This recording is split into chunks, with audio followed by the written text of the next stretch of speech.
வணக்கம். Welcome to the shine your maths with shine your mind. இந்த வீடியோல நம்ம மூளை பற்றிய சுவாரஸ்யமான தகவல்களை பார்க்கலாம்னு சொல்லியிருந்தோம். சுவாரஸ்யமான தகவல்கள் அப்படின்னு பார்க்கும்போது நம்ம அன்றாட வாழ்க்கையில மூளை எந்த அளவுக்கு நமக்கு உபயோகமா இருக்கிறது, நம்மளுடைய கண்ணுக்கு தெரியாத மன உடல்களை, சிந்தனை, நினைவாற்றல், மனம், எண்ணங்கள், உணர்வுகள், இது எல்லாமே கண்களுக்கு தெரியாத உடல் அமைப்புகளா பார்க்கப்படுது. இத கண்களுக்கு தெரியக்கூடிய நம்மளுடைய எலும்பு, தசை, சதைகள், உடல் அமைப்பு, இது எல்லாத்தையுமே கண்களுக்கு தெரியக்கூடிய உடலா பார்க்கப்படுது.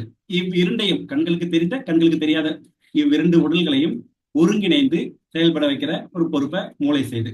மூளை ஒரு இன்ஸ்ட்ருமெண்ட் அப்படின்னாலும் கூட, ஆனா அதுக்குள்ள இருக்கிற அதிசயங்கள், அது அந்த உறுப்புகள் அப்படின்னாலுமே கூட அதுக்குள்ள இருக்கிற அதை உபயோகப்படுத்தி நம்மளுடைய எதிர்காலத்தை நமக்கு பிடிச்ச மாதிரி மாத்திக்கலாம், நம்மளுடைய வரலாறை நம்ம உருவாக்கலாம். இந்த மாதிரி நிறைய ஆஸ்பெக்ட்ஸ்ல அந்த மூளை ரொம்ப பொறுப்பேற்றுக்கிட்டு வேலை செய்யுது. அது மட்டும் இல்லாம ஒட்டுமொத்த இப்ப ஹார்ட், லங்ஸ், கிட்னி, லிவர், அனைத்து உடல் உறுப்புகளுக்குமே ஒரு தலைமைச் செயலகமா செயல்படுது. அது கொடுக்குற ஆர்டர்ஸ் தான் மற்ற உறுப்புகள் எல்லாம் ஃபாலோ பண்ணுது. ஸோ இந்த மாதிரி நிறைய சுவாரஸ்ய தகவல்கள் சொல்லிக்கிட்டே போகலாம். அதை பத்தின வீடியோ தான் இது. இன்னும் என்னெல்லாம் சுவாரஸ்யமான விஷயங்களா இருக்கு அப்படின்ட்டு, ஏன்னா உலகத்துல இருக்கிற எத்தனையோ விஷயங்களை நாம தெரிஞ்சுக்கணும்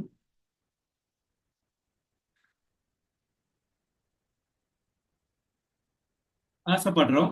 ஆனா நம்ம ஒவ்வொருத்தருக்குள்ளேயும் இருக்கிற மிக மிக மிக மிக மிக மிக முக்கியமான தலைமைச் செயலகமான உறுப்பு மூளை. இந்த மூளை பற்றிய விஷயங்களை நாம ஆர்வமா தெரிஞ்சுக்கிட்டோம் அப்படின்னா, அதை பத்தி கவனத்தோட நம்ம செயல்பட்டோம்னா, நம்மளுடைய வாழ்க்கையில ஒரு ஒரு அறிவார்ந்த மாற்றம் ஏற்பட்டு, அது ஒரு செல்வ ரீதியாகவும் சரி, உடல் ஆரோக்கிய ரீதியாகவும் சரி, சுற்றி இருக்கிற உறவுகள் ரீதியாகவும் சரி, ஒரு ஆன்மீக ரீதியாகவும் சரி. ஏன்னா நம்ம உடலுக்குள்ள இவ்வளவு பொக்கிஷங்கள் இருக்கா, நமக்குள்ள இருக்கிற சோல், இதை பத்திலாம் நம்ம ஒரு ஒரு ஒரு ஆர்வத்தோட நாம தெரிஞ்சுக்கும் போது உங்களுடைய வாழ்க்கை இந்த தருணத்துல இருந்து டெஃபினட்டா மாறும். ஸோ அதனுடைய பிரதிபலனாதான் உங்களுடைய shine your maths with shine your mind அப்படி இருக்கணும்னு நான் ஆசைப்படுறேன். ஸோ இந்த விஷயங்களை நாம இப்ப தெரிஞ்சுக்கலாம். மூளை பற்றி நம்ப முடியாத உண்மைகள் என்னன்னா, நாம நிறைய தெரிஞ்சிருப்போம். மேபி ஏகப்பட்ட விஷயங்கள் மூளை இப்படி வேலை செய்ய அப்படி வேலை செய்யன்னு தெரிஞ்சிருக்கும். பட் சாதாரண விஷயமா இருக்கும், அது தெரியாம இருக்கும். ஸோ அந்த மாதிரி தெரிஞ்சுக்கிட்டு நம்ம அது ஒரு ஆர்வம் காமிக்கும் போது, அந்த மூளையை பத்தின கவனம், அதனுடைய செயல்பாடு, அதனுடைய ஆற்றல், அதை பத்திலாம் நம்ம கவனிக்கும் பொழுது நம்மளுடைய வாழ்வியல் சூழலும் கொஞ்சம் அன்றாட என்ன சொல்றது, ஒரு தேங்கி கிடந்த வாழ்வியல் சூழல்ல இருந்து கொஞ்சம் மூவ் ஆகும், அடுத்த கட்டத்துக்கு நல்ல விதமா மூவ் ஆகும் அப்படின்ற ஒரு எண்ணத்துலதான் மூளை பற்றி நம்ம இந்த விஷயங்களை பார்க்க போறோம். ஸோ அதனுடைய மூளை எடை, அதனுடைய பயன்பாடுகள், அதனுடைய செயல்பாடுகள் எல்லாமே ரொம்ப வித்தியாசமான புது தகவல்களா இருக்கும். ஆனா ரொம்ப அடிப்படை தகவல்களாகவும் இருக்கும். சிலருக்கு தெரிஞ்சிருக்கலாம், சிலருக்கு தெரியாம இருக்கலாம். மூளையோட எடை ஒட்டுமொத்த உடல் அமைப்புல அவங்களுக்கு 2% இருக்குமா. அவங்களோட ஒட்டுமொத்த உடல் எடையில 2% அவங்களுக்கு இருக்கும் அப்படின்ற மாதிரி சொல்றாங்க. ஸோ அது என்ன சொல்றது, எல்லாருக்குமே ஆவரேஜா ஒரு 1.3 இருந்து 1 கிலோ 400 கிராம் வரைக்கும் தான் இருக்கும். ஆனா அது ஆவரேஜ் ஹியூமன் ஆவரேஜ் வெயிட்னு ஒன்று இருக்கு இல்லைங்களா, அந்த வெயிட்டோட கம்பேர் பண்ணும்போது 2% மூளையோட எடை இருக்குன்றது மாதிரி சொல்றாங்க. அது மட்டும் இல்லாம உடலோடைய மொத்த ஆற்றல்ல 20% மூளை எடுத்துக்குது. உடலுக்குன்னு தேவையான எனர்ஜி ப்ரொடியூஸ் பண்றாங்க இல்லையா, அதுல 20% மூளை எடுத்துக்குது. ஸோ அந்த அளவுக்கு அங்க ஒர்க் நடக்குது. கொழுப்பு நம்ம அதிகம் எடுத்துக்க கூடாது அப்படின்ற மாதிரி சொல்றாங்க. ஸோ நல்ல கொலஸ்ட்ரால்ஸ் ரொம்ப ரொம்ப மூளைக்கு முக்கியம். ஏன்னா 60% கொழுப்புகளால நிரம்பி இருக்கு மூளையோட கட்டமைப்பு. ஸோ அடுத்ததா இன்னும் சுவாரஸ்யமான விஷயங்கள்லாம், அதனோட வளர்ச்சி, அதனோட அளவு, அதை தாண்டி அதை சார்ந்து இருக்கு. சராசரியான மூளையோட வெயிட் 1.1 கிலோ 300 கிராம்ல இருந்து 1 கிலோ 400 கிராம் அதிகபட்சம் இருக்குன்னு சொல்றாங்க. ஆனா மூளையோட எடை கம்மியா இருந்ததுன்னா அவங்களுக்கு அறிவு கம்மியா இருக்கும் அப்படின்ற கான்செப்ட்லாம் ஒன்றும் கிடையாது.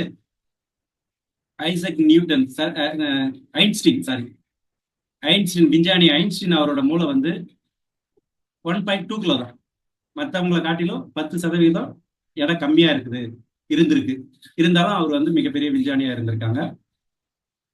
ஐன்ஸ்டீன் ஒரு இடத்துல என்ன சொல்றாங்கன்னா, மனிதர்களுடைய மூளையில ஒரு 10% கூட முழுமையா உபயோகப்படுத்துறது இல்லையா.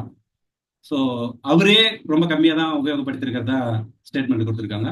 ஸோ மூளையோட இன்னும் சுவாரஸ்யமான விஷயங்கள்லாம் நீங்க பார்க்க ஆச்சரியப்படுவீங்க. ஒரு குழந்தை பருவத்துல மூளை 80% வளர்ந்துருமா. அதனோட ஒரு ஒரு வாழ்நாள் முழுசும் இருக்கிற பருவங்கள்ல முதல் பருவத்திலே அதனுடைய முக்காவாசி மூளை வளர்ச்சி அடைஞ்சிருக்கும் அப்படின்றதான் சொல்ல வராங்க. மூளையில வந்து ரத்த நாளங்கள் வந்து பூமியை 4 முறை சுற்றி வர அளவுக்கு அவ்வளவு லென்த்தா இருக்கு. ஆனா அதுல வந்து ஏதாவது அடிபட்டா வலி தெரியாது. மூளைக்குள்ள ஏதாவது அடிபட்டாலோ இல்ல ரத்த கசிவோ கிழிஞ்சு ஏற்பட்டாலோ வலி தெரியாது அப்படின்றத சொல்றாங்க. ஏன்னா அதுல வந்து பெயின் ரிசப்டார்னு ஒண்ணு கிடையாது அப்படின்ற மாதிரி சொல்றாங்க. அண்டு ஒட்டுமொத்த ஆக்சிஜன் நம்ம உடம்புக்கு எடுத்துக்கிறோம் இல்லையா, அதுல 20% வந்து மூளைக்கே எடுத்துக்கலாம். மூளையோட மிக சிறந்த உணவு வந்து ஆக்சிஜன் தான். அடுத்ததா நம்ம நியூரோ டிரான்ஸ்மிட்டர்னு சொல்லுவோம் இல்லைங்களா, ஒரு காலில் முள்ளு குத்துதுன்னும் போது ஆன்னு சொல்லிட்டு நம்ம வாயில கத்துவோம். ஸோ இது எப்படி நடக்குதுன்னா, பெரிபரல் நர்வஸ் சிஸ்டம் மூலமா சென்ட்ரல் நர்வஸ் சிஸ்டத்துக்கு போயிட்டு பிரெயினுல போயிட்டு அது கத்து அப்படின்னு சொல்லிட்டு அதனுடைய ரெஸ்பான்ஸ் வந்து ஆர்டர் பண்ணுது. ஸோ இந்த மொத்த ப்ராசஸும் குயிக்காக நடக்கணும். ஸோ அது என்ன ஸ்பீட்ல நடக்குது, இந்த நியூரோ டிரான்ஸ்மிட்டர்ஸ் தகவல்களை கடத்துற அந்த ஸ்பீடு எவ்வளவு வேகத்தில் நடக்குதுன்னா 120 கிலோமீட்டர் வேகத்தில் 120 மீட்டர் வேகத்தில் நடக்கிறதா சொல்றாங்க. அண்டு போதையில் இருக்கும்போது போதைப் பொருட்களை உபயோகப்படுத்தும் போது மூளையால புதுசா நினைவுகளை உருவாக்க முடியாது. ஹிப்போ காம்பஸ்ன்றது வந்து நினைவுகளை சேமிக்கிறது, உருவாக்குறது நியூரோ பிளாஸ்டிசிட்டி ப்ராசஸ்ன்னு சொல்லுவாங்க. ஸோ போதையில் இருக்கும்போது போதைப் பொருட்களை உபயோகப்படுத்தும் போது மூளை வந்து தனது நினைவுகளை புதுசா உருவாக்க முடியாது அப்படின்றத சொல்ல வராங்க. அடுத்ததா 90 பில்லியன் நியூரான்கள், அதாவது நரம்பு செல்கள் மூளையில இருக்கிறதா சொல்றாங்க. இது பூமியோட மக்கள் தொகையை விட 11 மடங்கு அதிகம். ஒரு எக்ஸாம்பிளுக்கு 800 கோடி பேர் இருக்கிறாங்கன்னா 11 மடங்கு அதிகம் இந்த டோட்டல் வேர்ல்டு பாப்புலேஷனை காட்டிலும். நம்ம மூளைக்குள்ள ஒவ்வொருத்தரோட மூளைக்குள்ள அவ்வளோ நரம்பு செல்கள் இருக்கிறத சொல்றாங்க. அடுத்தது அந்த ஒவ்வொன்றுமே 10,000 மற்ற நியூரான்களோட ஜாயிண்ட் ஆயிருக்கு அப்படின்ற மாதிரி சொல்றாங்க. அடுத்ததா வந்து மூளை வந்து ஒரு என்ன சொல்றது 75% வந்து நீர்த்தன்மை கொண்டது. ஸோ அதனால ஒரு 90 நிமிஷம் தொடர்ந்து வேர்த்து கொட்டுச்சுன்னா அவங்களுடைய அறிவாற்றல் தன்மை வந்து மாறுபடும், குறைபடும். அது அது வந்து கொஞ்ச காலத்துக்கு ரொம்ப அதிக நாளுக்கு வந்து தீவிர அறிவாற்றல் பற்றாக்குறையை ஏற்படுத்தும் அப்படின்னு சொல்றாங்க. ஏன்னா முழுக்க முழுக்க அது வந்து 75% வந்து நீர்த்தன்மை சார்ந்ததுனால தண்ணீர் தன்மையோட இருக்கணும். அதனால தண்ணியை வந்து கரெக்டாக குடிச்சு மெயின்டைன் பண்ணிக்கணும். இன்னொரு சுவாரஸ்யமான தகவல் என்னன்னா, ஆண்களுக்கு பெண்களை விட 10% வந்து மூளை பெருசா இருக்கணும். ஆனா பெண்களுடைய, அதாவது சாம்பல் நிறம் அண்ட் வெள்ளை நிறம் 2 பகுதி இருக்கு. சாம்பல் நிறம் வந்து அந்த நினைவாற்றல் மற்றும் உணர்ச்சிகள் இது சார்ந்த விஷயம். ஸோ அவங்களுக்கு வந்து அந்த நினைவாற்றல் திறனும் உணர்வு மிக்க திறனும் அதிகமா இருக்குமா ஆண்களை விட. பெண்களுக்கு அந்த சாம்பல் நிறம் நினைவாற்றல் உணர்ச்சி தன்மை வந்து அதிகமா இருக்கும். ஆண்களுக்கு வந்து சைஸ்ல அதிகமா இருக்கும். சைஸ்ல அதிகமா இருக்கிறதுனால மட்டும் நினைவாற்றல் அதிகமா இருக்குதுன்னு அர்த்தம் கிடையாது.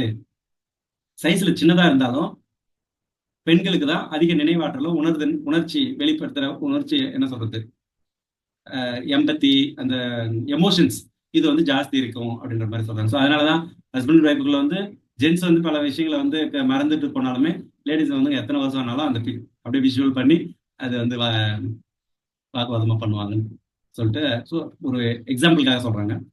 அடுத்தது வந்து ஒரு ஒரு வினாடிக்கு 1,00,000 மேற்பட்ட ஒரு கெமிக்கல் ரியாக்ஷன்ஸ் வந்து ரெஸ்பாண்ட் பண்ணிக்கிட்டே இருக்கு மூளையில. ஒரு செகண்டுக்கு ஒரு 1,00,000க்கு மேல ரியாக்ஷன்ஸ் வந்து நடந்துகிட்டு இருக்குன்னு சொல்றாங்க. அடுத்தது மூளையில வந்து ஒரு மூளைக்குள்ள ஒரு 20 வாட்ஸ் பல்ப் எரியற அளவுக்கு எலக்ட்ரிசிட்டி பவர் இருக்கிறதா சொல்றாங்க. ஸோ ஒரு மூளையில இருக்கிற 20 வாட்ஸ் அந்த பவர் வச்சு, மின்சாரத்தை வச்சு அந்த பல்பை எரிய வைக்க முடியும், அந்த அளவுக்கு பவர் இருக்கிறத சொல்றாங்க. அடுத்ததான் மனிதனுடைய சராசரி கவனிப்பு திறன்றது வந்து அந்த ஃபோக்கஸ், ஒரு விஷயத்தை நம்ம கவனிக்கிறோம், யாரோ பேசிட்டு இருக்காங்க, அதிகபட்சம் எத்தனை செகண்ட் அதில் ஃபோக்கஸ்டா இருக்க முடியும் அப்படின்னு பார்க்கும்போது ஒரு 12 செகண்ட் தான் இது வரைக்கும் இருந்திருக்கு மனிதனுடைய ஃபோக்கஸிங் கன்சிஸ்டன்சி. அது 2015 வந்து மைக்ரோசாஃப்ட் நிறுவனம் வந்து சர்வே எடுத்திருக்காங்க. அதுல வந்து ஓவரால் மனிதனுடைய கவனிப்பு திறன் வந்து 8 வினாடிகளா குறைஞ்சிருச்சான். ஸோ அந்த 8 வினாடிக்கு மேல வேற ஏதோ ஒரு தாட் பேசிட்டு தான் இருப்போம், மணிக்கணக்காக பேசிட்டே இருந்தாலும் ஏதாவது ஒரு தாட் வரும் போவோம் அந்த மாதிரி. ஸோ ஒரு 8 வினாடிக்கு மேல மனிதனால கவனச்சிதறல் இல்லாம இருக்க முடியல அப்படின்றத தான் கண்டுபிடிச்சிருக்காங்க. இது வந்து என்னன்னா கோல்டு ஃபிஷ்ன்னு சொல்றது. தங்க மீன் வந்து அதனுடைய கவனிப்பு திறன் 9 வினாடின்னு சொல்றாங்க. ஸோ அதை விட மனிதனுடைய கவனிப்பு திறன் கம்மியாயிட்டுது அப்படின்னு சொல்ல வராங்க. குடல் வந்து இரண்டாவது மூளைன்னு சொல்லப்படுது. ஏன்னா அந்த அளவுக்கு வந்து நியூரான்ஸ் வந்து குடலுக்குள்ள இருக்கிறத சொல்றாங்க. ஏன்னா குடல் பராமரிப்புன்னும் போது ஆல்மோஸ்ட் ஒரு மூளையோட இப்போ ரீசெண்ட் டேஸ்ல கூட ஸ்டூல்ஸ் குடலுக்குள்ள இருக்கிற ஃபீக்கல் மெட்டீரியல்ஸ் வந்து பெனிஃபிஷியல் பாக்டீரியா பர்பஸுக்காக இன்னொருத்தங்களுக்கு டிரான்ஸ்பிளான்ட் பண்ணியிருக்காங்க. அப்படி பண்ணும்போது அவங்களோட பாடி லாங்குவேஜ், பிஹேவியர், அவங்களோட சிந்தனை திறன் எல்லாமே வந்து யார்கிட்ட இருந்து ஃபீக்கல் மெட்டீரியல்ஸ் வந்து டிரான்ஸ்ஃபர் பண்ணாங்களோ அவங்களுடைய பாடி லாங்குவேஜ்ல வந்து. ஸோ ஆல்மோஸ்ட் மூளை இரண்டாவது மூளைன்னு சொல்ற அளவுக்கு குடலுக்குள்ள விஷயம் இருக்கு. ஏன்னா மோர் தென் 30 நியூரோ டிரான்ஸ்மிட்டர்ஸ், அது செரட்டோனின், மெலனின், டைஜஸ்டிவ் ஃபேக்டர்ஸ்னு அது இதுன்னு ஏகப்பட்ட விஷயங்கள் வந்து குடலுக்குள்ள மூளைக்கு தேவையான விஷயங்கள் இருக்கு. ஸோ குடல் எந்த அளவுக்கு கவனிக்கிறோமோ அந்த அளவுக்கு மூளை சிறப்பாக வேலை செய்யும் அப்படின்றதும் இதுல வந்து புரிஞ்சிக்க வேண்டியதா இருக்கு. ஏன்னா குடல்ல வந்து 1,00,000 நியூரான்களுக்கு மேல், நரம்பு செல்களுக்கு மேல் இதுல இருக்கு. வேகஸ் நர்வ்னு இருக்கு. அது ஒட்டுமொத்த டைஜஸ்டிவ் எல்லாமே கனெக்ட் பண்ணி பிரெயினுக்கு கொண்டு போகுது.